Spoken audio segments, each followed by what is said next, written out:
Magandang umaga po, mga kapatid.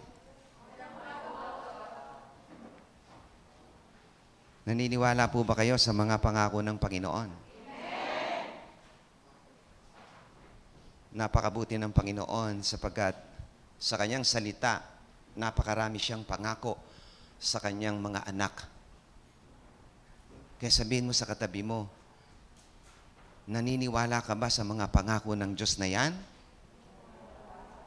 Dapat lang na paniwalaan mo yung pangako ng Diyos. Kasi pag ako po ang nangako, pwedeng hindi po matupad yan. Pero pag si Lord ang nangako, tutuparin niya yan. At isipin niyo po na meron siyang pangakong langit. Pangakong langit sa bawat isa sa atin. Sapagkat tayo po dito sa lupang ito ay manlalakbay, at sa ating paglalakbay sa daigdig na ito, hindi ho madali ang ating dinadaanan sapagkat iba-iba ang ating mga pinagdaraanan. Merong masaya, merong malungkot, merong lumuluha dahil may namatayan.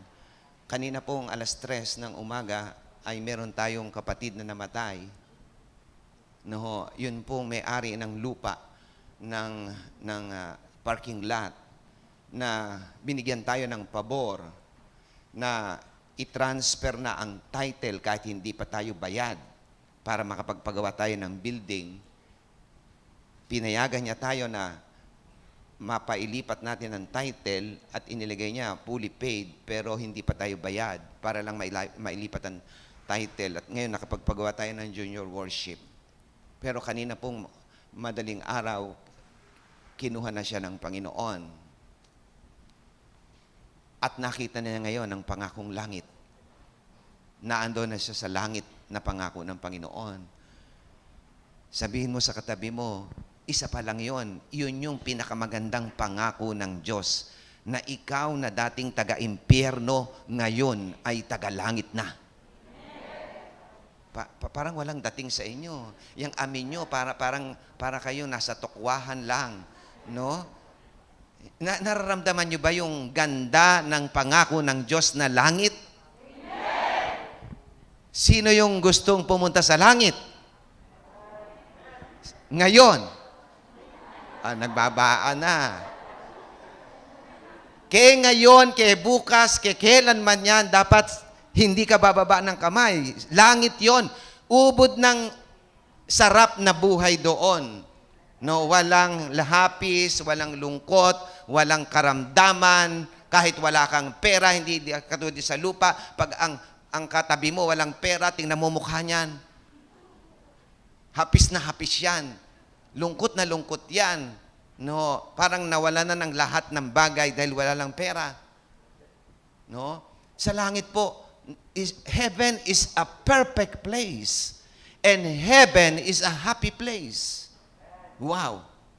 Kaya kung nalulungkot ka sa mundong ito, bahagi yan kasi itong mundong ito pangit. Hindi ito tunay na bayan ng mga anak ng Diyos. Hindi ito yung tunay na tahanan. May pangakong langit. Ang tanong lang, may pangakong langit ang Diyos sa iyo. Pero natanggap na ba ng mga mahal mo sa buhay ang pangakong langit? Natitiyak ba ng mahal mo sa buhay na meron katiyakan na meron silang langit na patutunguhan katulad mo? Yung mga kakilala natin, meron bang katiyakan sila na langit din ang kanilang patutunguhan? Yung mga taong nakakasalamuha natin dyan, nakikita mo ba sa mukha nila kung langit ang kanilang patutunguhan? Dapat ngayon, mga kapatid, ay maging sensitive tayo sa mga bagay na ito sapagkat ang Diyos, kaya tayo nilagyan ng temang ito, it's time to set fire on the coal. Noong day 4, sa lahat ng dumalo sa ating prayer and fasting, ay tinanggap ang anointing ng fire in soul winning. Fire in soul winning. At ngayon po, naisip ko, paano naman yung hindi umaten? Paano naman yung hindi dumalo? Yung iba gagamitin na sa fire in soul winning, may apoy sa pag-aakay ng kaluluwa sapagkat sa ating pananalangin, ang presensya ng Diyos ay dadaloy sa atin at gagamitin tayo ng Diyos as a channel of His power, as a channel of His salvation, as a channel of His healing, as a channel of His blessing to all people. Because we pray to God, the living God. There, we receive that anointing when we pray. At ngayon, na-impart yun, yung soul winning. Gagamitin tayo ng Panginoon sa pag-aakay ng kaluluwa. Sabihin mo sa katabi mo, gusto mo ba yan? Wala parang malamyang-malamya. Pero kung tingin ko, kung ang Lord magbibigay ng 1,000,000 sa mag-aakay ng kaluluwa, sasabihin ko sa inyo ngayon, tiyak ang amen mo. Sinong gustong mag-aakay ng kaluluwa, ubod ng lakas, baka abot hanggang doon sa junior worship. Amen! Sino yung gustong gamitin ni Lord sa pag-aakay ng kaluluwa? Mahina. Parang dito lang, para lang kayong nakipagsigawan sa inyong kapitbahay. Sino ang gustong gamitin ni Lord sa pag-aakay ng mga kaluluwa? Yung may dating, yan yung gusto ng Panginoon, may dating. At alam nyo na ang aking versyon. Pag may dating, kita nyo, kabisado nyo yan. Pero dapat, may dating ang buhay natin.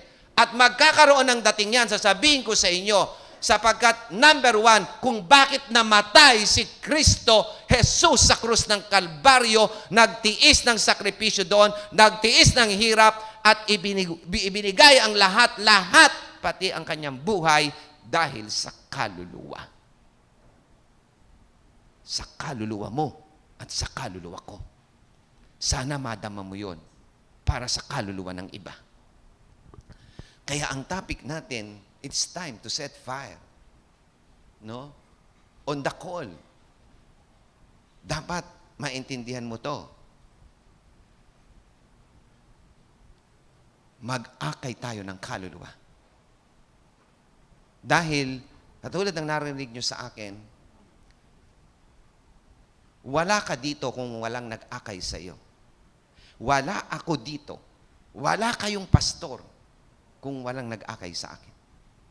Dahil yung nag-akay sa akin, tinatakbuhan ko pa yon. Nakita ko, parating na, dito ako lalabas sa kabilang pintuan. Pero nakita nyo, dahil totoo ang kanyang puso sa pag-aakay ng kaluluwa, hindi niya hinayaan ako ipatakbo-takbo na lang. Nahuli nila ako. Dahil alam ko, gumugol sila ng oras sa panalangin para yung utak ko na sala, na binulag ng dyablo upang wag sumilang ang kaliwanagan ng Ebanghelyo, ay binuksan ng Diyos dahil sa panalangin. Dahil sa panalangin, nakilala ko si Jesus. Natanggap ko ang kaloob na buhay na walang hanggan. At hindi ko akalain na ako ngayon gagamitin ng Panginoon na magtayo ng iglesia. Sino makakapagsabi noon? Dahil merong mga taong, mga Kristiyanong nagmahal sa Panginoon, na iniligtas ng Panginoon ang kanilang kaluluwa, kaya tayo din dapat gamitin ng Panginoon, mag-apoy sa pagliligtas ng mga kaluluwa. Mag-apoy. Sabihin mo sa katabi mo, nararamdaman mo na ba yung init sa tabi mo? Sige, damahin mo lang. Sabihin mo, nararamdaman ko, may apoy na. Hello? It's not a joke. It's not a joke. Yung ginugugol nating panalangin, yan ang apoy na galing sa langit para pag-apuyin tayo. At ang buhay mo hindi na maging katulad ng dati. Hindi ka na magiging katulad ng dati. Because this church spent time in prayer, in communion with God, and asking God that the fire of the Holy Spirit will flow in our midst so that the Lord will use us mightily to win more souls for Christ. At ngayon, nakita ko binubuksan ng Diyos ang ating spiritual understanding that we may understand the importance of souls. Kung noon, hindi natin pinag-iintindi kahit paulit-ulit nangangaral yan. Pero ngayon, hindi na magiging katulad ng dati ang buhay natin, mga kapatid. Hindi na. Hindi na. Kasi ang Holy Spirit gumagawa na sa ating kalagitnaan. At kung marinig nyo ang patotoo ng mga kapatid, ilang pa lang yon. Ilang pa lang yon.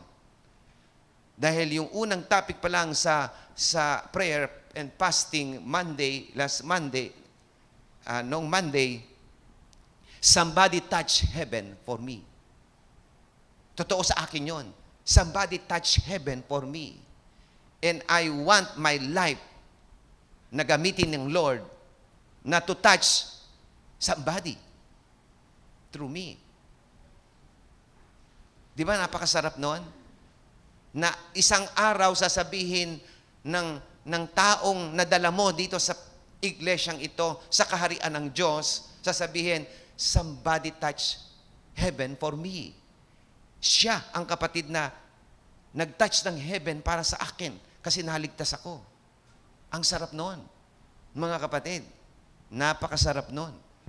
Sobra. At walang hanggan yon. Sa pag-aaral natin, ano ba yung soul winning? Ang sabi ni Billy Sunday, kasi Sunday ngayon, sabi ni Billy, this Sunday, soul winning is a definite effort to lead a definite person. Tiyakan na to accept a definite Savior at a definite time. Laging merong divine appointment si Lord sa mga tao kapag ililigtas niya. And that time, magpagamit ka, gagamitin ka ni Lord. Gagamitin ka ni Lord. Sobrang dami ko pong pwedeng i-share sa inyo na experience na yung katotohanan na yan. Soul winning is a definite effort. Dapat mag-e-effort ka. Hindi pwede yung wala kang gagawin. At para kang si Juan Tamad na iintayin mo lang bumaksak ang bayabas sa iyong bibig. No. Kailangan, una, mag-pray ka. You ask the Holy Spirit. At kapag handa ka na, gagamitin ka ni Lord, mag-effort ka lang. A definite effort to lead a definite person. May taong ililigtas ang Diyos. Imposible yan. Bakit? Kung walang ililigtas ang Diyos, hindi mamamatay si Kristo, Jesus sa krus ng Kalbaryo ng walang kabuluhan. Namatay siya sa krus ng Kalbaryo sapagkat tiyak na merong tao siyang ililigtas. Magpagamit ka lang. Mag-effort ka lang. At tatanggapin siya na kanyang tagapagligtas sa araw o oras na yon. Tulad na sinabi ko sa inyo, meron kami pinag-pray dito ni kapatid na Noemi, na co-teacher niya. Isipin niyo yung timing ng Diyos. Hindi lang siya pagagalingin ni Lord. Ililigtas siya ni Lord. Sabi ng Lord, anong kabuluhan kung pagalingin ko siya? Yung kaluluwa niya pupunta sa impyerno. Yes, Lord. Sabi ko, yes, Lord. Uunahin ko po yung kaluluwa niya bago ko po siya ipanalangin ng kagalingan at ipamanik sa iyo. At alam nyo, napakasimple. Napakasimple lang. Simpleng talata lang. Tinanggap niya si Jesus sa kanyang puso bilang Panginoon na tagapagligtas, and we pray for healing. And right after that, sabi ko, anak ka na ng Diyos. Hindi ka ngayon mananalangin bilang nilalang ng Diyos. Dati lahat tayo nilalang ng Diyos, pero ngayon mananalangin ka bilang anak. It's so special. Anak ka ng Diyos. Sinong anak ang lumapit sa kanyang magulang na hindi siya inintindi? Mga magulang na walang pakialam yan. Pero yung mga magulang na mapagmalasakit at mapagmahal, walang anak na lumapit diyan na hindi ibibigay ang kanyang kailangan. Kaya sabi ko, lalapit ka ngayon sa Diyos bilang anak. At sabi nga ni kapatid na Noemi, pinagaling ni Lord. Gumaling na siya, nakatulog na siya. At naalala ko yung matanda na tinawag sa akin, pinapuntahan ko sa Lancaster, 77 years old, si Nanay Maria, hindi siya makalakad. Hindi niya nakilala pa si Lord at nilinaw ko sa kanya at nanonood pala nag-open ng cellphone ng video para panoodin ang prayer sa kanyang nanay. Na-share ko na to sa mga umatin ng prayer and fasting. This week lang yon, Wednesday. Pinag-pray namin si nanay. Pero bago pinag-pray, sabi ko, Nanay, ang mahalaga sa Lord, yung kaluluwa nyo. Hindi lang yung kagalingan nyo. Sineran ko siya, tinanggap niya si Jesus. At habang pinapanalangin namin yung anak niya, naluluha. Ang sabi ng Lord, hindi lang yung nanay ang ililigtas ko ngayon. Meron akong definite time and this is my time, my divine appointment for them. Sineran ko yung anak sa abroad through video. Umiiyak. And I know, sasabihin niya, somebody touch heaven for me. Iyak siya. Paiyakin mo ang isang tao na tumatanggap sa Panginoon. Sino gumawa noon? The Holy Spirit you obey. It's the Holy Spirit who can touch somebody's heart to repent and accept the Lord Jesus Christ. Not me. Not me. Ginamit lang ako ni Lord na channel of His presence for her salvation, for her healing. Pagkatapos namin mag-pray, ang matanda na sumasakit ang bewang, pag lumakad ng kapiraso, ganyan ang lakad niya. Meron siyang walker. Para siyang matandang kuba na ganyan ang hakbang, palapit sa akin. Pero determinado, may faith ang matanda. And I know, sabi ko, Lord, you will honor that faith. Pinatawag niya ako. Alam niyo ba, narinig niya lang ako na nag-message ng Sunday at napatotoo ko yung taga-Kalayaan na kapatid ng ating kapatid na Bernadette na pinagaling sa ating 7 days prayer and fasting. Narinig niya at ang sabi niya, gusto kong si pastor pumunta dito sa bahay. Wow! Yan yung faith niya. Kaya hindi ako pwedeng mag-reject because I know yun ay divine appointment ng Diyos. Gagamitin niya ako. Kaya pumunta ako doon. Pinag-pray ko ang matanda. Tinanggap niya si Jesus at naranasan niyang kagalingan. Pati ang kanyang anak na nasa Japan. Tinanggap si Jesus bilang kanilang Panginoon tagapagligtas. Soul winning is a definite effort to lead a definite person to accept a definite Savior, a living Savior, a living God at a definite time. Sabi ni Billy Sunday, sabihin mo, ikaw, maaaring hindi ka si Billy Sunday, maaaring bukas, ikaw si Billy Monday. Pwede kang maging Billy Tuesday. Pwede kang maging Billy Wednesday. I like it. Gusto ko, Monday to Sunday, ginagamit ako ni Lord. And that's my heart's desire. That's why the Lord impressed to me that this church must win 1,000 souls for Christ. 1,000 souls. And we are praying for the 40,000 souls. Inilapag ko na ang aking buhay sa 40,000 souls. Sabi ko, Lord, in exchange for the 40,000 souls, I lay my life to you. I'm willing to die. Give me 40,000 souls or I die. I'm willing to die. How about you?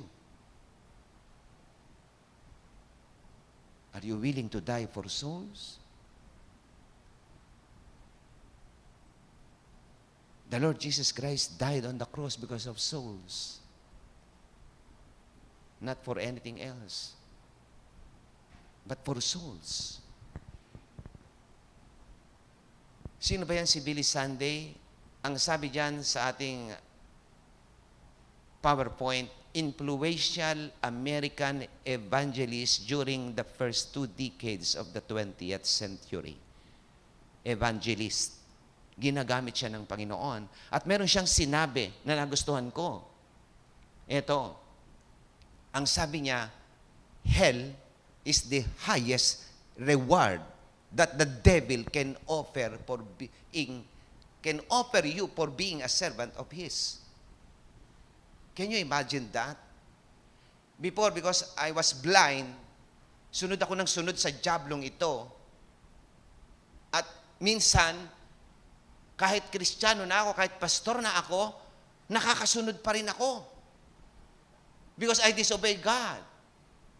If I disobey God, if I disobey the Lord, sino sinusunod ko? Walang iba kundi ang dyablo. Hello? Nandyan ba kayo? Tandaan nyo mga kapatid, kapag hindi mo sinusunod ang Diyos, may iba kang sinusunod. Ang tanong, sino?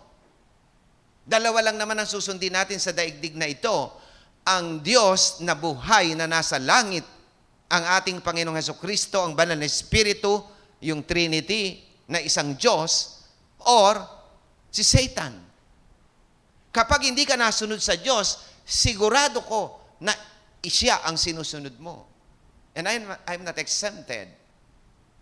Hindi lagi ko na perfectly 100% I obey God. Kasi nagkakamali ako, nagkakasala, may pagkukulang, katulad ng sinabi ni Tess, kahit kami nagkakasala, Lord, nagkukulang. Salamat sa pag-ibig mo, sa pagmamahal mo na hindi kayang sukatin. Totoo yun. How can you measure the depth of His love? Mas malalim yun sa kalaliman ng dagat, mas mataas yun sa langit. Ganon katindi. Kaya hell is the highest reward that the devil can offer you for being a servant of His. Ilan ang mga taong sumusunod kay Satanas na ang reward pala, impyerno. Hello? Church, wake up. Hell is the reward ni Satan sa mga taong sumusunod sa kanya. Isa ako doon noon. Binulag niya ako para wag sumilang ang kaliwanagan ng Ebanghelyo, sabi sa Corinthians 4. Wow! Ngayon, sabihin mo sa katabi mo, kahit naka-face mask yan, kahit naka-face shield yan, naliwanagan na ang iyong pangunawa. The Lord enlighten your spiritual understanding, and He give you wisdom to understand this truth. That's why you accepted the Lord Jesus. You accept the Lord Jesus Christ. Isipin nyo yan. Hell is the highest reward that the devil can offer you for being a servant of His. But heaven is the highest reward of the Lord Jesus Christ. He offered it to you for being a servant of His. Hello? There's a big difference. Heaven or hell. Hell, si Satan nagbibigay nun. But our Lord Jesus Christ, who loves us so much, when He died on the cross, His reward for us is heaven. Heaven. Sabi mo sa katabi mo, heaven. Matuwa ka naman. Heaven. Sana pag sinasabing heaven, mag-amen ka ng napakalakas. Naku po. Ano ba yan? Sabi ni Kuya Rolly, Sus Mariosep. Heaven! Heaven! Dapat lang na mag-amen ka ng malakas dyan. Who cares if sinner goes to hell? Who cares? The Father cares, that's why He sent His Son. And the Son cares, the Lord Jesus Christ cared and came to die for sinners. And the Holy Spirit cares. I like it. The Holy Spirit cares and calls sinners to repentance. That's why when you lead somebody to accept the Lord Jesus Christ and you will ask her or him to repent, magsisisi yun. Sapagkat hinihipo ng Holy Spirit. At tandaan nyo, ang soul winning, being a soul winner, hindi ka makakapag-akay ng kaluluwa without the power of the Holy Spirit. Don't rely on your own wisdom and understanding or your own knowledge about the Word of God. How can you share it to others? Don't rely on your own effort. Without the Holy Spirit, you cannot convict a sinner to repent. Ako, ang tigas ng puso ko, ako barumbado, ako walang hiya, sira ulo, pahingi mo ko tawad sa Diyos. Di ba? Tapos ngayon, ipaiiyakin mo ko. Sabi ng teacher ko sa akin, lalaki ka ba? Pag lalaki ka, hindi ka iiyak. Nung bata pa ako, hindi ako naiyak. Kahit ginagarote ako ng tatay ko ng lahat ng napakasasakit sa puwet, hindi ako naiyak. Pero nung hinipo na ako ng Holy Spirit, naging iyakin ako. Dati may bigote ako, sabi sa akin ng teacher ko, may bigote ka, bawal umiyak pag may bigote. Inahit ko. Kasi iyakin ako. Umiiyak ako kay Lord. Sabihin mo sa katabi mo, baka hindi ka pa naiyak kay Lord. Hindi na aahitin ang bigote mo. Grabe. Totoo yun. Sino gumagawa nun? The Holy Spirit itself. Kinukonbike. The Holy Spirit cares and call sinners to repentance. What about you and me, my dear brothers and sisters in Christ? Did you care if sinners go to hell? Kaya nga po tayo nagda-drive, we want to win more souls. We want to reach the 49 subdivision around in 3 barangays, Alapan, Karsadang Bago, Bukandala. Yung part ng Bukandala is only a part. That's why we are praying for 97 barangays in Imus. That's why we declare Cavite is for Christ, Imus is for Christ, because we want to win souls, because we care for the lost. And also, we are praying now, hello church, for all regions ng Philippines, 1 to 13, including ARMM, CAR, NCR, National Capital Region. Lahat pinagpe-pray natin ngayon. And we ask God, Lord, use us to plant churches in all regions of the Philippines and beyond. Hello. Ganyan na yung panalangin natin, mga kapatid. Hindi ka na mananalangin na puro pandito na lang. Kailangan palabas, sapagkat gusto ng Panginoon, maraming kaluluwa ang maabot, maligtas bago siya dumating. At ang sabi ng Panginoon, magmadali kayo sapagkat malapit na akong dumating. Malapit nang dumating si Lord. Kaya dapat nating maintindihan ang sabi ni Solomon, siyang pantas. He that winneth souls is wise. Sabi mo sa katabi mo, mangmang ka ba o marunong? Pantas ka ba o mangmang? Pag pantas ka, hihikayat ka ng kaluluwa. Wow, I like it. Bata pa ako, kabataan pa lang ako, nung mabasa ko yung Proverbs 11:30, sabi ko, gusto ko to, Lord. He that winneth souls is wise. Hindi ka pwede sabihin, ay, bobo, mangmang, marunong ka, sapagkat nag-aakay ka ng kaluluwa. Matalino ka, sapagkat nag-aakay ka ng kaluluwa. Sabihin mo sa katabi mo, kahit na medyo malayo sa iyo, sabihin mo, congratulations, tatalino ka pala. Magiging marunong ka pala. He that winneth souls is wise. Siyang pantas humihikayat ng kaluluwa. Can you imagine? Kailan pa sinulat ni Solomon yan? Para ngayon ating aralin na magiging pantas pala ako pag humihikayat ako ng kaluluwa. Kaya sabihin mo dyan sa katabi mo, magsimula ka na ngayon. Laksa-laksan mo naman, walang dating sa kanya eh. Sabihin mo, magsimula na tayo ngayon. Isama mo na sarili mo. Magsimula na tayo ngayon. At sabi ni Daniel, at silang pantas, sisilang na parang ningning sa langit. Wow! Hello! Parang ningning sa langit. Bakit? Sa tingin nyo ba, ganun na lang ang pagkamatay ni Kristo Jesus sa krus ng Kalbaryo, nang walang dahilan, nang walang kaningningan? At sabi ni Daniel, ang pantas ay sisilang na parang ningning sa langit.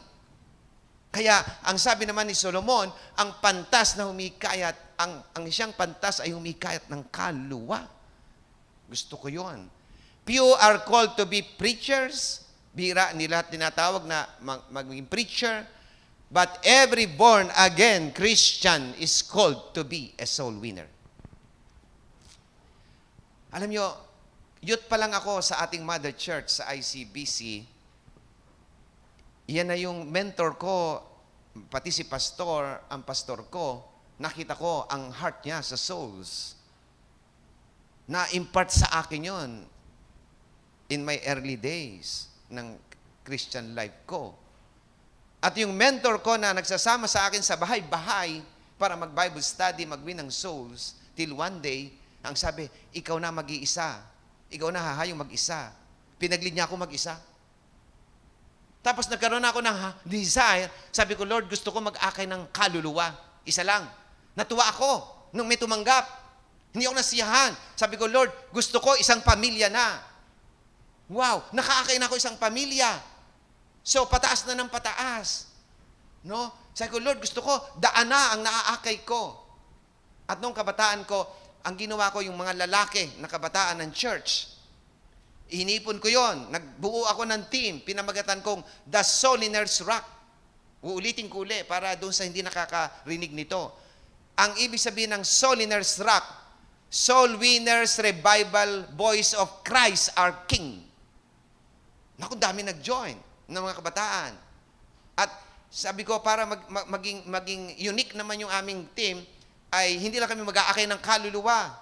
Mananalangin kami na gamitin kami ng Lord para mag-aakay ng kaluluwa. Pinag-train ko sila ng Evangelism Explosion. Ako ay teacher ng Evangelism Explosion, lay teacher ng Evangelism Explosion. 16 weeks na training. Noong una, ginawa ko yun dito. Noong mga sumunod, marami na nahirapan. Kasi 16 weeks. No?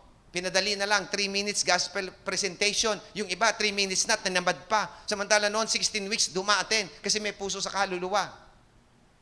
Umatin sila, nakagraduate sila, kaya sanay sila mag-share ng gospel. Nag-iipon kami every Thursday night. Nagpe-pray kami. Tapos naisipan ko, para magamit kami sa ICBC, sa worship, pataasin ng worship ng ICBC, mag-i-special number kami. Katulad ng ginagawa ng mga kalalakihan ngayon. Nag-special number kami, minsan once a month or every other month. At excited yung kongregasyon pag kami na ang tatayo. Because we pray, there's an anointing from the power of the Holy Spirit, and when we sing a song, tinatouch ng Lord ang heart nila. Yung dati, bawal lang mag-drums. Ngayon, okay na sa matatanda doon. Ganon yung matatanda. Bawal. Maingay yan. Hindi yan. Conservative tayo. Pero nabago yon, mga kapatid. Ngayon, dumating ang time, si Ate Rose, na asawa ni kapatid na Ed, ang worker ng Alapan, merong naaakay sila mga babae at may mga lalaki. Sabi niya, Mon, tulungan mo kami kasi yung team mo, tamang-tama sa mga lalaking umaaten sa Alapan. Gusto namin i-reach out yung mga lalaki. O, sabi ko, sige, tutulong kami sa inyo. So, nagsimula na ngayon ang gawain doon sa tahanan ng Santiaguel. Kinamalu. Kaya may history ang buhay ng mga Santiaguel. No? Doon nagsimula ang JIBC na ICBC in Alapan before. Hello? Naintindihan nyo, mga kapatid? Every born-again Christian is called to be a missionary. Naghahanap ngayon ng mission team through the leadership ni hindi Cardinal, Bishop Dayaon. Kilala nyo si Bishop Dayaon. Ayan. Yan po yung kakontemporary ni Bishop Belante. Si Bishop Belante, for your information sa mga bago, siya po si Brother Benny Belante. Metalyer po siya, may shop. Kaya ang kanyang shop dati, Bencor. Ngayon binaligtad ni kapatid na Cora, Corben. No, Benny. Kaya Bishop Benny Bencor Shop. Kaya Bishop Benny Belante. Naintindihan nyo na. Contemporary po yan, si Bishop Dayaon. No. Yan. Yung asawa po niyan, ayun, yung si Bishapa Lani Dayaon. Missionaries are believers who take the gospel to others. Who take the gospel to others. Pagtanaw ng utang na loob sa Panginoon, niligtas ka, gamitin ang buhay mo sa kaligtasan ng iba. Tawag po doon, gratitude. Magpasalamat ka sa Lord na magamit ang buhay mo para sa iba. Pagkatapos kang iligtas, ang tawag sa iyo, misyonera.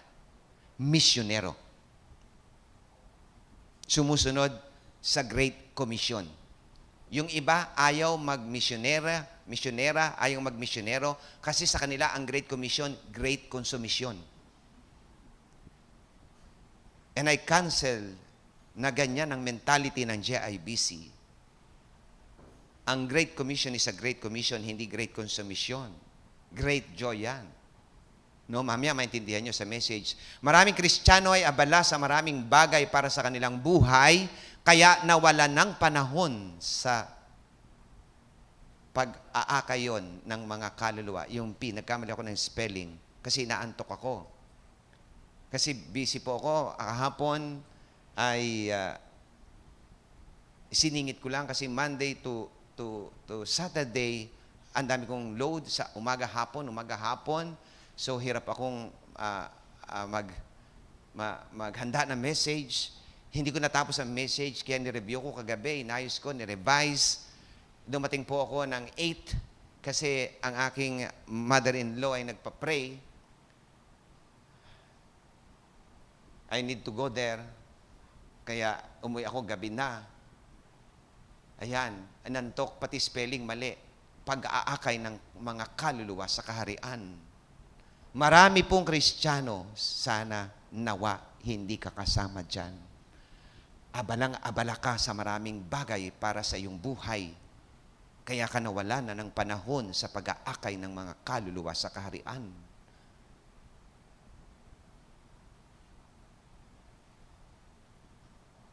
Dapat po, meron kang panahon sa mga kaluluwang napapahamak. Do you really care for the lost? That's the question. Do you really care? Kasi if you really care, you will spend time for someone, for somebody. Within a week. Wag na within the day. Within the week. Within the month. Mag-spend ka ng time if you care for the lost. At sino ba yung mga lost na yan? Yan yung mga taong, pag tinanong mo, nakakatiyak ka ba pag namatay ka, pupunta ka sa langit? They will answer no. No. It's so simple to diagnose. No? Merong diagnostic question ang evangelism explosion. The first question is, do you really know that if you die today, you know for sure that you will go to heaven? Pag sinabi niya, no, he's lost or she's lost. Kaya kailangan matiyak niya yon. Reasons for being a soul winner. Number 1, the work of soul. Mahalaga ang kaluluwa. Pag binasa niyo yung sulat ni Mark, hindi ko alam pilyido kung Montalban. Pag binasa niyo yan, sulat ni Mark, no? At gusto kong basahin sa inyo para maintindihan niyo, mga kapatid, para sa kapakanan ng lahat. Mark chapter 8, verse 35 to 38, ang sabi doon, ang naghahangad na maligtas ang kanyang buhay ay siyang mawawala nito, ngunit ang mag-alay ng kanyang buhay alang-alang sa akin at sa mabuting balita ang siyang magkakamit niyon. Ano nga ang mapapala ng isang tao makamtan man niya ang buong daigdig kung ang katumbas naman ito'y kanyang buhay o kaluluwa? Ano ang may babayad ng tao para mabalik ang kanyang buhay? Kapag ang sinuman ay nahiyang kumilala sa akin at sa aking mga salita sa harapan ng lahing ito na makasalanan at hindi tapat sa Diyos, ikakahiya rin siya ng anak ng tao pagparito niya na taglay ang dakilang kapangyarihan ng kanyang Ama at ang mga banal na anghel. Hindi mo dapat ikahiya ang ebanghelyo, kapatid. Sapagkat ito ang kapangyarihan ng Diyos ay kaliligtas ng tao. Huwag mong ikahiya na ipangaral ang mabuting balita. Mabuting balita yun. Ang balita dito sa daigdig, ubod ng papangit. Kahapon, ang dami kong kausap about the COVID, about the other wave ng mga virus na yan, about the situation ng mga politician. Ang dami namin pinag-usapan, dismayad, ayokong isaksak sa utak ko yun kasi nadumi lang ang aking isipan. Ang papangit ng balita sa daigdig. At hindi gaganda yan. Pero may magandang balita galing sa langit, ang mabuting balita na ipinangangaral natin sa mga taong napapahamak. Dalan mo siya ng magandang balita galing sa langit. Kaya nga good news hindi bad news. Sa lupa, puro bad news. Sa heaven, good news. The word of soul, we may be the only one who can make an impression on that particular soul. And his soul is worth more than all the world. Worth more than all the world. Mahalaga yon, kapatid. Napakahalaga ng kaluluwa. Second, reason why for being a soul winner. Bakit kailangan maging soul winner ang mga anak ng Diyos? The pack of hell. Di ba? Lagi narinig nyo sa akin yan sa pangangaral ko sa patay, Revelation chapter 21 verse 8. No? Lahat na ng kasalanan na andon, mga taksil, mga nagpapasasa sa kasuklam-suklam na kahalayan, mga mamamatay tao, mapakiapid sa mga mangkukulam. Kaya yung mangkukulam, pupunta impyerno yan. Mahabag ka. At may mangkukulam na pumunta dyan. Sa church na to. Nagpipray ang staff, pumasok pa siya, sumuka pa siya dyan. At nakita sa vision na yung sinuka niya, demonyo na aatake sa loob ng iglesia. At umatake nga siya. Tapos, one day, nung nag-prayer and fasting tayo, andyan na naman siya. Nireveal ng Lord John na mangkukulam siya. At hindi pwedeng, hindi galing sa Diyos yung revelation sapagkat yung confirmation, yung naka-receive ng revelation, wala dito, wala sa staff. Ang staff nasaksihan yon na sumusuka nga yung babae doon. At ang sinusuka niya yung demonyo na umalipin sa kanya para umatake sa iglesyang ito uli. At nagawa niyang umatake, nasaksihan ng staff yon. Hindi biro ang labanan sa demonyo, pero makapangyarihan si Jesus na ating Panginoon. Kaya sinabi sa banal na kasulatan sa mga mangkukulam at sa mga sinungaling, sa mga mapagsamba sa Diyos-Diyusan, ang kanilang bahagi sa dagat-dagatang apoy na siyang ikalawang kamatayan. Namatay na sa lupa, mamamatay pa sa kabila dahil ang kaluluwa nila dadalhin sa impyerno. Mahabag ka, kapatid. If we truly believe that souls were headed for the lost eternity of hellfire, brings to torture, blackness, anguish, and pain forever. Pain forever. Forever and ever, pain.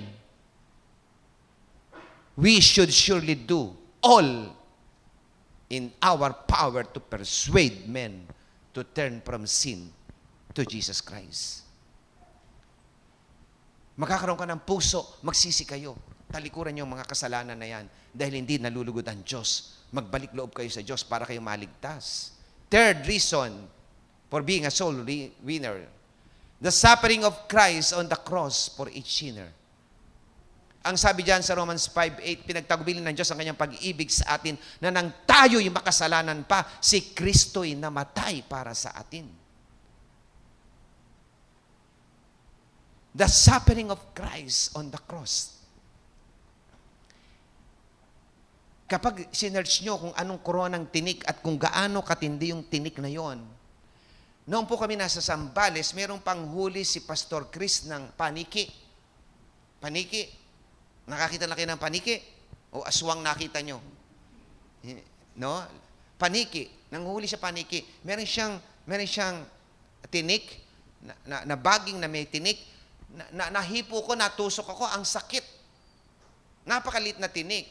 Lalo na yung aromang tinik, yung tinik na aroma. Nung ako po ay kabataan, mahilig akong manghunting ng ibon. Type ko yun. Manghunting ng ibon, mamarin na ibon. Yung mga aromahan, sinusuot ko yan. Ang titindi ng mga tinik niyan, ang sasakit niyan. Yung tinik na inilagay sa ulo ni Jesus. At yung mga pako sa kanyang kamay at paa. Yung hagupit na hinagupit sa kanya ng mga Roman soldiers na nagtatalsikan ng kanyang mga laman kapag hinihila at tumatalsik ang mga dugo. At yung sibat na isinaksak sa kanyang tagiliran bago siya nalagutan ng hininga. The suffering of Christ on the cross for each sinner is the third reason kung bakit kailangan mong mag-akay ng kaluluwa. At kailangan mong maging tagapag-akay ng kaluluwa. Ang tanong ngayon, did Jesus suffer in vain? Wala bang kabuluhan yung kanyang ginawa sa krus? Wala pala naman saysay yung kanyang gagawin? Ganun ba yon? No. And fourth reason, the emptiness, folly, and vanity of this world. Tayo nagiging makamundo, na-impluwensyahan tayo ng mundong ito. Pero ang linaw-linaw ang sinabi ni Dr. Luke about the emptiness, folly, and vanity of this world. Tingnan niyo po mga kapatid. Tingnan niyo po, babasahin ko para maintindihan niyo mabuti. Ang sabi sa chapter 12, verse 20, ngunit sinabi sa kanya ng Diyos, hangal, hindi po ako may sabi, ang Diyos, hangal, sa gabing ito'y babawian ka ng buhay. Kanino mapupunta ang mga bagay na inihanda mo? That's true. Kanino pupunta yung mga bagay na pinagtiisan mo, inubos mo buhay mo at lakas dyan? Wala kang panahon sa Diyos. Wala kang panahon para akay ng kaluluwa na napapahamak sa impyerno. Magkamal ka man ng milyon-milyon at bilyon-bilyon sa lapi, mabuti sana yon kung magagamit mo sa kaharian ng Diyos. Pero kung para pansarili lang, ang sabi ng Diyos, hangal! Hangal! Sapagkat ipinagpalit mo ang mundong ito sa mga bagay na panglangit. Tandaan po natin yon, it's a lesson. Kahangalan yan sa harapan ng Diyos. Isipin mo sa buong buhay mo, inubos mo dyan sa lahat-lahat ang lakas, energy, talino mo, araw-araw na oras mo, ni isang kaluluwa, wala kang inakay sa Panginoon. Kaya, at the end of your life, at haharap ka sa Lord, sasabihin sa iyo, hangal. Kahangalan yon. Pinakita ng Diyos the emptiness and fallen vanity of this world. Huwag kang magpakamatay sa daigdig na ito. Kailangan natin ng pera, pero huwag kang magpakamatay. Ubusin mo na lahat. Tanungin mo sarili mo, meron ba akong nadala sa Panginoon na isang kaluluwa? Sa loob ng isang linggo? Sa loob ng isang buwan? Sa loob ng isang taon? Pili. Church, pili. Ano gusto mo? Isa sa isang araw, mahirap yon. Isa sa isang linggo, madali-dali pa yon. Kung busy ka. Ako, ang panalangin ko sa Lord, Lord, I don't want na masiro bawat buwan. And the Lord, nag-speak ako last Friday sa Salinas, Bacoor. Nagulat ako dahil marami palang tao doon. Ang sabi ko kay JC, taas mo yung speaker, laksan mo. Sapagkat, para ako si Boy Bonus na nag-evangelize doon sa mga tao, dikit ang bahay, andito yung mga tao, nagsiservice. At doon sa service, 20 ang tumanggap, ang lalakas ng tinig, na sinasabi nila, Panginoon, patawarin mo po kami. Linisin mo kami sa aming karumihan, sa isip, salita at sa gawa at sa mabubuti na hindi namin nagawa. At ngayon, Panginoon, tinatanggap kita na aking Panginoon at ang buhay na walang hanggan na yung regalo. Ang lakas. And I'm so blessed.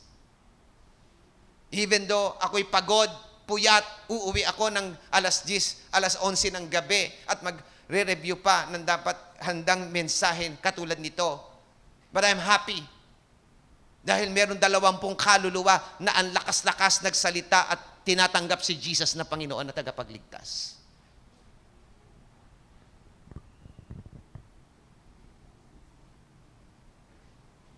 The desire to have the family circle complete in heaven. Lagi kong binibigyan diin yan. Ipanalangin nyo, mahal nyo sa buhay. Huwag kayong give up. Dahil may pangako ang Panginoon sa Acts 16:31 na totoo na ginawa ng Diyos sa akin yan. Manampalataya ka, sabi doon sa Bantay Bilanggo, sabi ng Panginoon, sabi ni Paul, manampalataya ka sa Panginoon, maliligtas ka, ikaw at ang iyong sangbahayan. When I claim that, bagamat kulang ang aking panalangin, sabi ko, Lord, iligtas mo. Pinapalit ko na buhay ko para sa mga kapatid ko at mga magulang ko. Huwag mo silang papahintulutang mamatay nang hindi sila pupunta sa langit. Ipinapalit ko buhay ko, kaluluwa ko. That's my commitment to God. Hindi sila namatay. Yung iba, yung isang kapatid ko, can you imagine, pang-apat, kaibigan siya ni Mayor Saki that time. At palabas na magkadikit sila, pinadyo-duty siya, sabi niya, pare, samahan mo ko. Parang body-body siya eh. Inabot ng gabi, umaga siya umuwi. Na-drive niya yung sasakyan niya hanggang Grahe nang wala siya sa sarili. Wala. Isinugod sa ospital, sa MCI. And there, when my sister called me, na tinakbo siya sa ospital, sabi ko, Lord, yung sinabi ko sa iyo, kapalit kaluluwa ko kung papatayin mo yung aking kapatid na hindi nakakakilala sa iyo. Praise God. Na-restore siya. Nakilala niya ako. Kinausap ko siya ng one-on-one. At sinabi ko, mahal ka ng Diyos. Kaya ka naligtas pa, kaya ka hindi ka pa na-stroke, kaya hindi ka pa, bagamat na-blanco ka na, hindi, tumaas ang sugar, tumaas. Noong araw na yon, tinanggap niya si Jesus na kanyang Panginoon na tagapagligtas. Manampalataya sa pamamali. Tatay ko, tigas-tigas. Kaya sabi ko, walang mainit na tinapay, walang matigas na tinapay sa mainit na kape. Walang matigas na puso sa Holy Spirit. Sabi ko, Lord, ililigtas mo yung tatay ko. Nagpatotoo ko sa kanya after 2 years. Galit na galit sa akin. Sabi niya, bakit umiba ka ng relihiyon? Nagdala lang ako Bible, umiba na relihiyon. Ganun mentality niya. Sabi ko, hindi tay. Gusto ko lang magbago. That's my word. Gusto ko lang magbago. In 2 years, wala siyang tiningnan kung nagbago nga ako. Ito yung first trial. Nagiinom ang aking barkada doon sa bahay. Galing ako prayer meeting, uuwi ako. Sabi ko, naku, narinig ko, malayo pa, sabi ng kapatid kong isa, tagaya mo, tagaya mo. Tagaya mo. Malayo pa ako, sinasalubong na ako. Tol, isa lang. Lasing. Sabi ko, tol, hindi pa ako nakain. Panik ako sa taas. Pagdating ko sa taas, sabi ng tatay ko, bakit hiniya mo kapatid mo? Magkakampi pala. Bakit mo hiniya kapatid mo? Sa tropa nyo. Dahil gutom ako, hindi ako. Habol ako noon. Mula noon, hindi na ako binate nung kapatid kong yon. At siguro doon, nakita ng tatay ko, aba, mukhang gusto nga magbago. Nawala ang inom.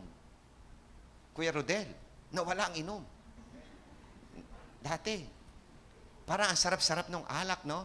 Kahit masama tama, sakit ulo, inom pa din. Ganun no? Alam mo yan di ba?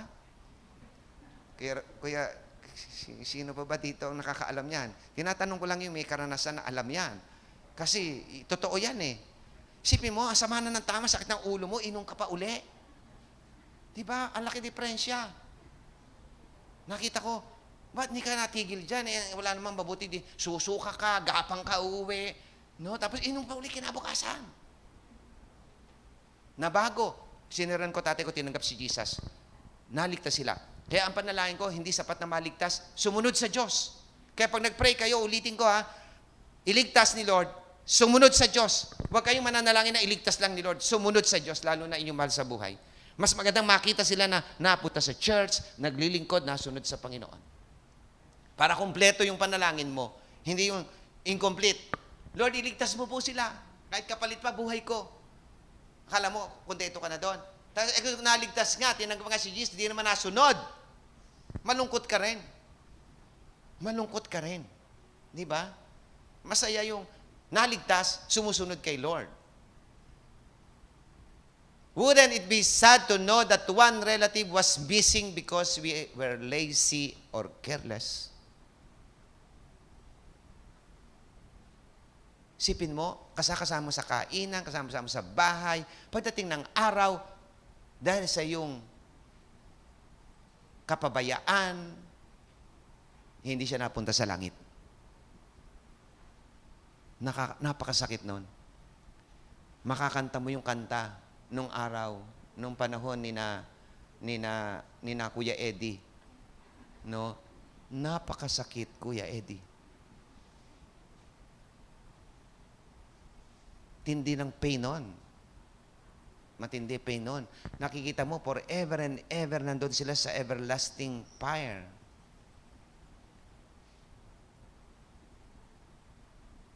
Fire, apoy, na mabantot, mabaho, may uod.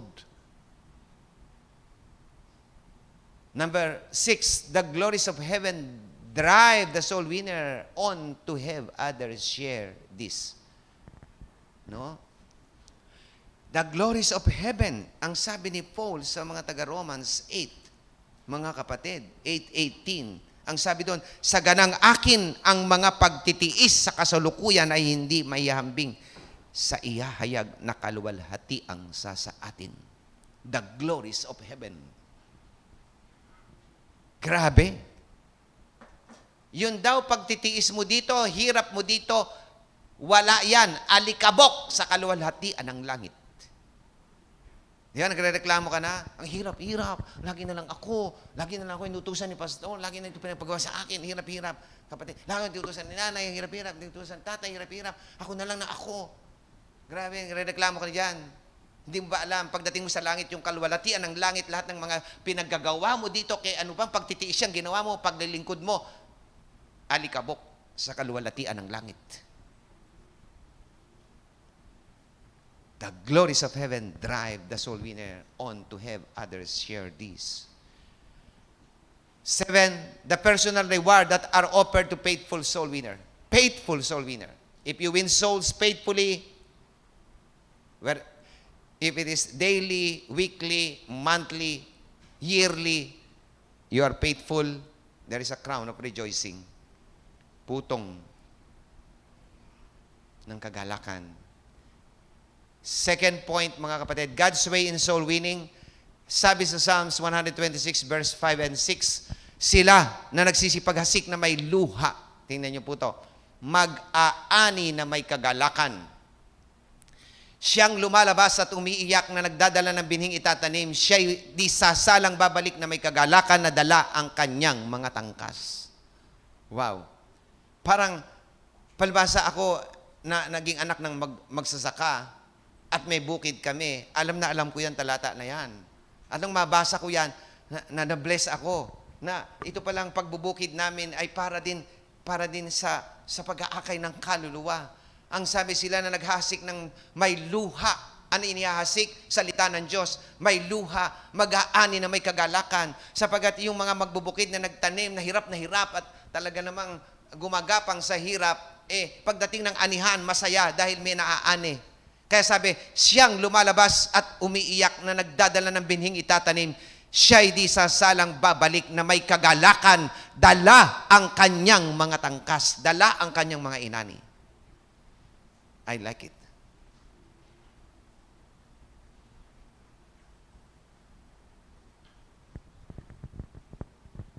Ganon din pala sa spiritual na bagay, God's way in soul winning. Tingnan niyo po ang MBB, ang version kanina King James. Silang mga nagbubukid na nagtatanim na may luha. Bayaan mo na mag-aning masasayat natutuwa. Yaong mga nagsihayong dalay binhit na nanangis, aawit na may galak, dalay ani pagbalik. Kaya yung mga nakasama sa soul winning, na umikot dyan sa mga subdivision na yan, pumupunta sa iba't ibang lugar para mag-akay ng kaluluwa. Yan po, tandaan ninyo, may mga pangako ang Diyos dyan. The God's way in soul winning. Sabi, nagbubukid na nagtatanim na may luha, mag-aaning masaya't natutuwa. Yung nagdala ng binhi na nananangis, aawit na may galak. Aawit na may galak. Dalay ani pagbalik. Tingnan niyo po yan. Meron po tayong mga points na pag-aaralan dyan. Dago in soul winning. Anong sabi doon? Sabi, silang, di ba? Tingnan niyo po yung version. Ano sabi? Silang mga nagbubukid na nagtatanim. Alam nga namang, nagbubukid, nagtatanim, nakatayo. Pumupunta yun sa bukid. Humahayo. Walang nagtatanim. Walang nagbubukid na nakaupo. Sabihin mo sa nakaupong katabi mo. Walang nagbubukid na nagtatanim na nakaupo. Humahayo. Ayan, kaya sabi doon, dago in soul winning. Nagbubukid na nagtatanim. Ang sabi ni Mark, and the disciple went everywhere, sa verse 20 ng chapter 16, the disciples went everywhere and preached, and the Lord worked through them, confirming what they said by many miraculous signs. Totoo yan. Kaya pag nag-akay ka ng kaluluwa at may sakit yon, pag-pray mo. May miraculous signs na mangyayari. Gagalingin ni Lord yan. Kung may problema yan, ipag-pray mo, tutugunin ni Lord yan. Kung merong mga dalahin yan, ipag-pray mo. Kung may kabigatan yan, ipag-pray mo. Maliligtas yan. Kaya ngayon, ginagamit ng Diyos yung mga problema na yan para ilapit sila sa Kanya. Kaya maging sensitive ka. Sabihin mo, Lord, give me a sensitive spirit so that I can discern his or her needs. Napakadali. Napakadali lang. Yang mga problema na yan, kung bakit pinadadala ng Lord yan, pinapahintulot ng Lord, gusto ng Lord ilapit yan sa Kanya, magpagamit ka. Tingnan nyo, the disciple went everywhere and preached. Everywhere and preached. Kaya kalooban ng Diyos na tayo umikot sa mga subdivision at ang target nga ng ating mission team, 97 barangays. Malaki yan, 97 barangays in Imus alone. The disciple went everywhere and preached, and the Lord worked through them. Pangako ni Lord yan. And the Lord worked through them. Kaya nga sinulat ni Mark, para pagbasa natin, pag pala tayo humayo at nagtrabaho, sasamahan tayo ni Lord. Gagawa si Lord. The Lord worked through them. Confirming, para patunayan ng Diyos what they said, and many miraculous signs. Kaya yung pagsasalita mo, may nangyayari. May power yon. Lalo na ngayon na tinanggap mo yung anointing in soul winning, at yung gustong tumanggap ng anointing ng soul winning, meron ka ng power, meron ka ng anointing na yan. Gamitin mo na buhay mo.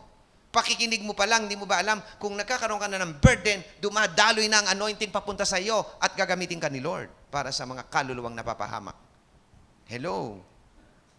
Dago in soul winning. Second point, the broken heart. Hindi lang dago, maggogo ka. Dapat meron kang broken heart. Sabihin mo sa katabi mo, kailangan basag ang puso mo. Kasi pag hindi basag ang puso mo, ang uunahin mo, puro lagi sarili mo. Wala kang pakialam sa ibang tao. Pero pag basag na ang puso mo, meron ka ng concern sa ibang tao. Broken heart, may luha. Lord, pupunta siya sa impyerno, Lord, mahabag ka. Wow.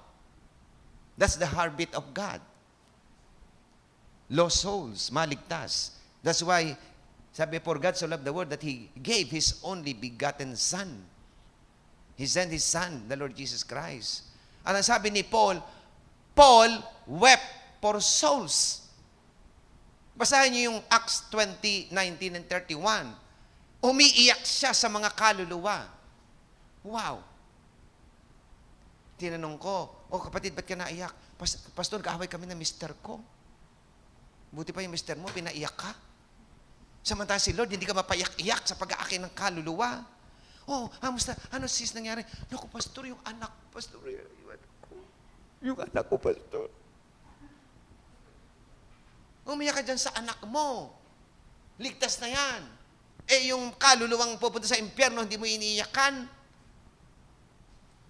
Hello? Ganyan talaga ang buhay. May tayong pag-iyak. Pero sana naman, umiyak tayo para sa mga kaluluwa. Kailan ka huling nanalangin sa Panginoon na sabi mo sa Lord, Lord, give me souls. Give me souls. Give me lost souls. Use me. Paul wept for souls. Third, the Word. Ano yung Word of God? Yan yung binhi na daladala mo. Sa parable of the sower, sabi sa Matthew 13:8, still other seeds fell on the fertile soil. Tandaan mo yung seed fell on the fertile soil. Kaya kailangan maghanap ka ng fertile soil. Hindi lahat ng pupuntahan mo ay fertile. No? Merong madamo, madawag, matinik, nasa tabi ng daan. Ba't share ako ng share dito? Wala nangyayari sa taong ito. So, wag mong panghinawaan o magsawa na mag-share. Kasi dahil sa karanasan mo na na-sharean mo yung matitinik, madawag, tabi ng daan, walang kwenta yon. Pero hanapin mo yung matabang lupa na kapag share mo, may dating. Makikita mo yon. Merong conviction, may pagbabago agad. Yan ang hanapin mo at yan ang bigyan mo ng konsentrasyon. Hindi lahat ng sasyaran mo ng gospel receptive. Ang receptive, yung madaling tumanggap, yung matabang lupa. Kaya hanapin mo yung matatabang lupa, hindi yung matataba lang ang katawan. Mas sabihin matataba, ano ba yung sabihin niya? Mataba ang katawan. Maghahanap ka lahat ngayon ng matataba. No, kaya mataba, kaya payat, kaya panda, kaya matangkad, kaya maputi, kaya maitim yan, kaya mahirap, kaya mayaman yan, ililigtas ng Lord yan. Sana maging matabang lupa yan. Kasi yung matanda na 77 years old, nang kinakausap ko siya, gusto niya magpabautismo. 77 years old. Hello. Katatanggap lang sa Panginoon, gusto niya magpabautismo. Turuan ko daw ng bautismo. Oh my!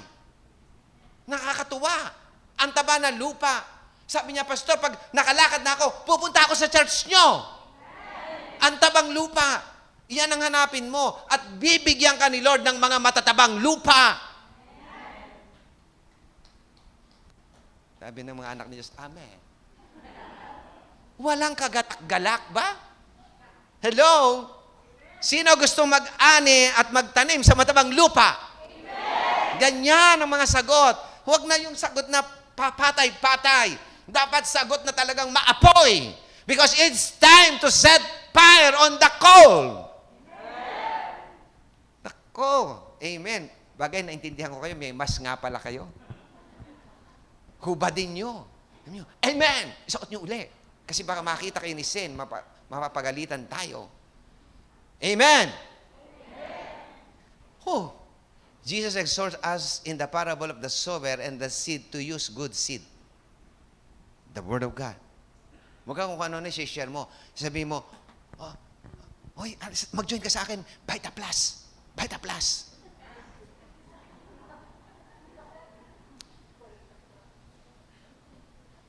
Kung ano-ano mga pag-ahente dyan. Noni, nonan, kung ano-ano mga Diyos ang pinagbebenta mo. Oh my goodness. Ang mga anak ng Diyos, minsan nalulungkot ako. Pastor, madami kang miyembro. Ito, alokin mo, guyabano juice. Gagawin pa ako negosyante. Nag-resign nga ako sa trabaho, tapos ngayon pag-aahentihin mo ako. Gusto kong kurutin. Pastor, Noni juice. Ano naman yan, Noni? Si Noni, yung barkada ng kapatid ko, pinatay. Noni ka ng Noni. Ay, hindi pala, pangalan lang pala yun. Noni juice pala. Hindi nakita nyo? Kung ano naman, wag naman kayo magagalit sa akin. Tingnan nyo yung mga pinaggagawa natin. Puro, nasa utak natin, pera. Sabi sa akin, yung mga pyramiding, di ba? Sabi niya, Pastor, pag ikaw ang kumuha ng product na ito, na-promote mo, grabe, may promotion ka, mas matindi, marami ka agad kikitain. Kuno ko na sabihin, kapatid, kung ganyan ang takbo ng utak mo, wag mo na akong ihawahin sa'yo. Magkaiba tayo. Iniwan ko trabaho ko, maglingkod ako sa Diyos, tapos pababalikin mo ako dyan. Noong ako nasa New Zealand, ang sabi nung matanda na nag-invite sa aking Pastor, gusto mo sa New Zealand? Hindi, kare-resign ko lang mag-New Zealand. Di ba? Sabi ko, hindi po. Susunod po ako sa Panginoon. Ang boss ko nga, ang ganda ng offer eh. Bakit ka magre-resign? Pwede ka naman magpastor nang hindi ka magre-resign. Ang sabi ng boss ko, magkano gusto mong sweldo? Wow! Magkano gusto kong sweldo? Sayang, boss, ngayon mo lang tinanong. Dapat noon pa. Naisip ko lang. Alam mo yung isip, mapaglaro yan eh. Naisip ko, pero hindi ko sinabi. Sabi ko, hindi po, boss. Tinatawag ako ni Lord. Na-confirm ko na po na tinatawag ako ni Lord. Magpapastor na po. One verse might be sufficient and generally a mass of verses only confuses. Pag mag-share ka, huwag kang gumamit ng sangkaterbang talata. Nag-memorize ka ng 200 talata, tapos share mo, bahawa ka doon.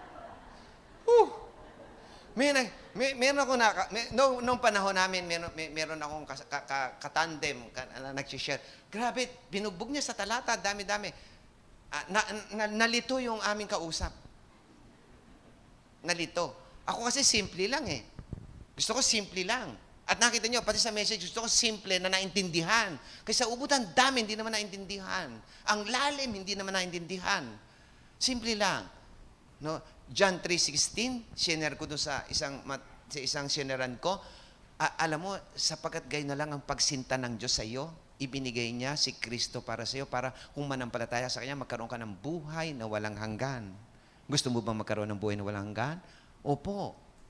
Manampalataya ka kay Jesus. Tanggapin mo si Jesus. Nag-pray kami. Tinanggap niya si Jesus. Pinaliwanagan ko ng 3 verse. Sabi ko, John 1:12, anak ka na ng Diyos ngayon. John 6:47, may buhay na walang hanggan ka na. Revelation 20:15, nakasulat na pangalan mo sa aklat ng buhay. Di ba na madaling intindihin? Doon sa patay, ganun lagi ako. Kaya yung mga pinakikiramdaman ko, yung mga nasama sa akin sa service sa patay, siguro utang-utana sa mga sinasabi ko. Kayo utang-uta, pero si Lord tuwang-tuwa. Dahil umaani ng kaluluwa sa paulit-ulit na talata na yan, na ilang talata lang yan. Kaysa na napakadami mong memorize 200 ni isang kaluluwa, wala kang naakay. Hello? Because I have a passion for soul. Soul. Pero kayo kailangan sulsulan pa. Hayo. Ako may soul na. Ando na sa puso ko yon, hindi na mamubura yon hanggang kamatayan. Ikaw susulsulan mo, kapatid po, share mo kapatid mo, share mo nanay mo, share mo tatay mo. Pambihira. Ang tagal mo ng Kristiyano, yung tatay mo hindi naliligtas. Dapat sensitive ka. Because we are running out of time. Hindi mo alam kung kailan kukunin ni Lord yan. Hello? Malapit na po tayong magtapos. The sureness of results. The reason why mag-soul winning tayo, at ito yung God's way in soul winning. Sapagkat ang sabi, aawit na may galak, dalay-ani pagbalik. Sabi sa Psalms 126. So sure na sure. Sureness of results. Sigurado yung resulta. Hindi kasasablay.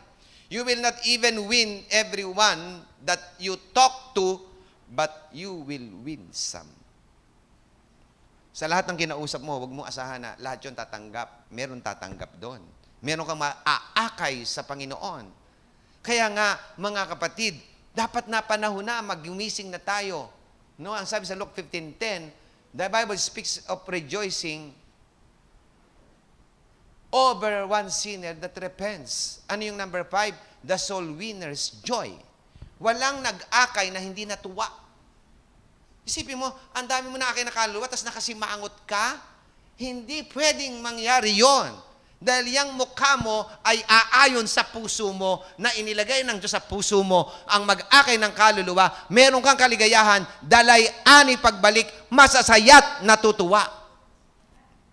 Ako, kahit na hindi nyo sinasabi na ako'y natutuwa, pag nakita ko na nag-i-increase ang membership, nag-i-increase ang mga tao, nagagalak ang puso ko. Kasi iyan yung dahilan kung bakit ako nag-full time.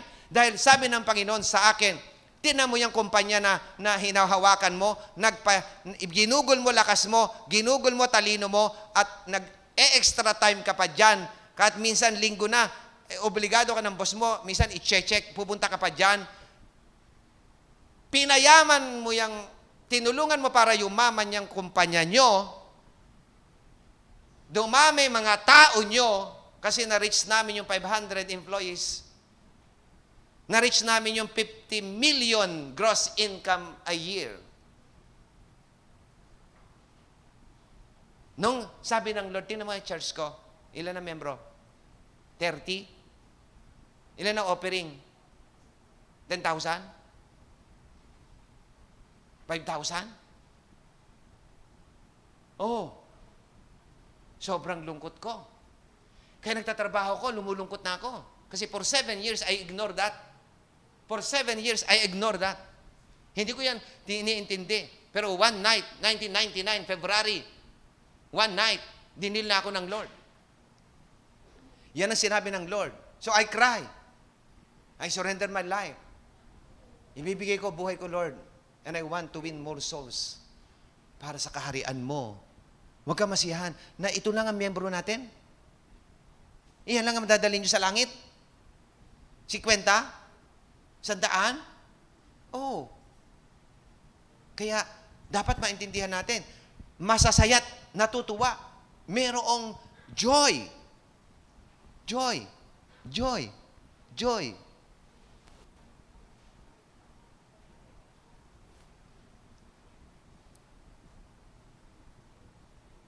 Mag-akay po tayo ng kaluluwa. The cross is God's attraction for soul winning. Tingnan niyo po yung cross. Ang sabi ni Lord sa John 12:32, and I, if be lifted up from the earth, will draw all men unto me. Totoo yon. Nang si Jesus ay ipinako na sa krus, ang sabi ng Lord, tandaan nyo yan, if I be lifted up from the earth, will draw all men unto me. Ilalapit ko ang mga tao sa akin. Gusto mo bang magpagamit? The cross is a place of contrast. Tingnan nyo, the place of love, but yet of judgment. Ang dinaanan ng Panginoon. The place of grace, yet fulfills the demands of the law. He fulfills all the demands of the law on the cross. A place of salvation, yet reminds us of our sins. Where man did his worst on the cross. Tingnan nyo, ginawa kay Jesus. And God, wow, na-bless ako dito. And God did His best. God did His best. Ngayon pong umaga, sa pagmamahal ng Panginoon, sana po itong video clips na ito na napakasimple lang, from Jesus with love, madama natin. Bago po tayo mag-pray,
Kapatid, minahal tayo ng Panginoon. Sobrang pagmamahal ang kanyang ibinigay at ipinadama sa atin na nang tayo makasalanan pa, si Kristo'y namatay para sa atin. Ngayon, nais ng Diyos yung pagmamahal na yan, hindi lang ikaw ang makadama. Hindi lang ikaw ang makaranas. Hindi lang ikaw ang umangkin, kundi nais ng Lord, maipadama mo yan sa iba. Kaya ngayong umaga, hindi kita pipilitin. Are you willing na ipagamit ang buhay mo para ipadama ang pag-ibig ng Diyos sa iba? Kung willing ka, you can commit your life now.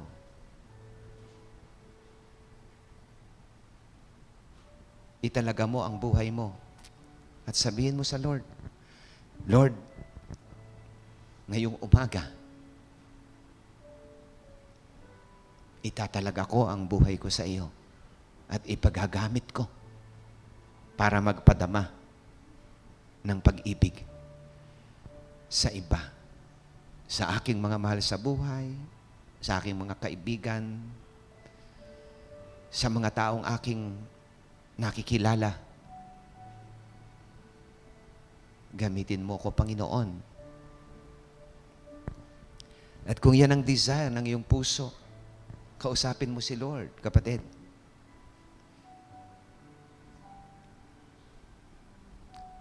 Ilang panahon na lang, ilang taon na lang, malapit na siyang bumalik. Naway ipagamit mo ang iyong buhay para sa Kanya.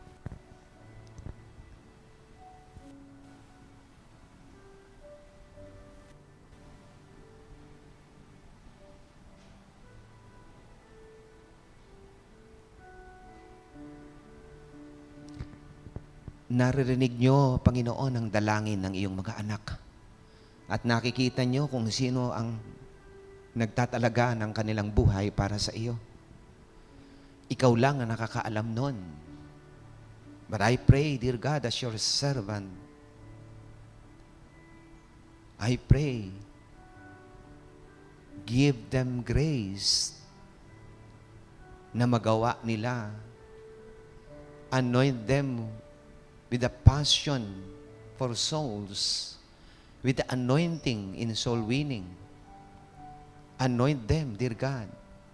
Give them strength, power, na magawa nila yung pinapangako nila sa iyo ngayon pong buwan na ito at sa mga darating na taon. Sapagkat ito na yung inuutos mo sa amin, Panginoon, na magbigay kami ng panahon para sa mga kaluluwang mapapahamak. Gawin namin ang lahat, samantalahin namin ang mga pagkakataon. Sapagkat hindi na habang araw pa, sapagkat ang gabi dumarating at wala nang makakagawa. We all know, Lord God, na malapit ka nang bumalik. At hindi na namin magagawa iyon. But we will grab the opportunities, oh God. Use us as a channel of your salvation, your healing, your blessing, your power sa mga taong ito na napapahamak para makalaya sa kapangyarihan ng dyablo, maligtas at gumaling. Hindi lang ang kanilang katawan, kundi ang kanilang kaluluwa ay mapunta sa langit. Oh dear God, use your people, I pray, right now. Use your people. Anoint your people, dear God. Dear precious Holy Spirit, dear Lord Jesus, ngayon pong umaga, salamat. Salamat, Panginoon. Selyuhan nyo yan sa puso namin at isipan at nang sa gayon hindi yan manakaw ng kaaway at kami susunod at maglilingkod sa iyo ng lubusan. Yan po ang aming samot dalangin ngayong umaga sa pangalan ng aming Panginoong Jesus. Amen.